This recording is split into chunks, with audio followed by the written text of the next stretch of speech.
ആരോഗ്യത്തിന് ഒരു കുഴപ്പവുമില്ലാത്ത വ്യക്തിയുടെ നടത്തം. എന്നാൽ രണ്ടാം പ്ലാറ്റ്ഫോമിൽ സ്പീക്കർ എൻ ഷംസീറിനെ കാണുകയാണ്. ഷംസീർ പെട്ടെന്ന് സിനിമാ ഷൂട്ടിംഗ് ലൊക്കേഷനിലെ പോലെ ഒരു ആക്ഷൻ വിളിക്കുന്നു. ആക്ഷൻ.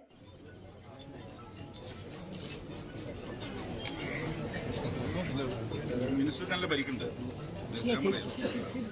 അവിടെ മിനിസ്റ്റർക്ക് നേരെ കയ്യേറ്റ ശ്രമം നടന്നിരിക്കുകയാണ്. മിനിസ്റ്ററുടെ കഴുത്തിന് പരിക്കുണ്ട്. മിനിസ്റ്റർ ഇപ്പം ഈ ട്രെയിനിൽ സഞ്ചരിക്കേണ്ട എൻ്റെ കൂടെ മിനിസ്റ്റർക്ക് പരിക്കേറ്റിരിക്കുകയാണ്. മിനിസ്റ്റർക്ക് അഡ്മിറ്റ് ചെയ്തു. പ്രതിഷേധത്തിന്റെ ഭാഗമായി വന്ന പ്രതിഷേധം എന്ന് പറഞ്ഞാൽ പ്രതിഷേധിക്കുക, അങ്ങോട്ട് പ്രതിഷേധിച്ചു. കയ്യേറ്റം ചെയ്യാന്നുള്ള ശരിയല്ലല്ലോ ജനാധിപത്യം. സമരക്കാരനെ ആക്രമിച്ചു, പിന്നെ ആക്രമിക്കാൻ സമരക്കാരെ കയ്യേറ്റം ചെയ്തു, കഴുത്തിന് പരിക്കും. ഞാൻ അദ്ദേഹത്തെ കാത്തിവിടെ നിൽക്കുകയാണ്. അപ്പോഴാണ് പറഞ്ഞത് കഴുത്തിന് പരിക്ക് പറ്റി. ഈ ഹോസ്പിറ്റലിൽ അഡ്മിറ്റ് ചെയ്തു.